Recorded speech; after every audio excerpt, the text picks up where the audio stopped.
ভেবে দেখলাম আমার জীবনে যেসব অভাবটি রয়েছে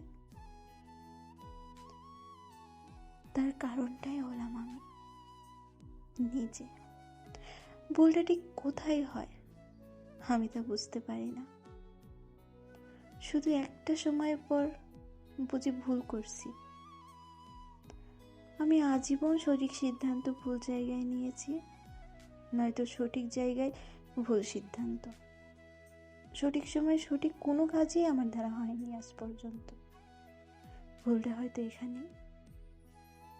মাঝে মধ্যে ভাবি আর ভাববো না, কপালে যা আছে তাই হোক না। কিন্তু আমি এতটাই নিষ্কর্মা যে ভাবনাকেও অপেক্ষা করতে পারি না।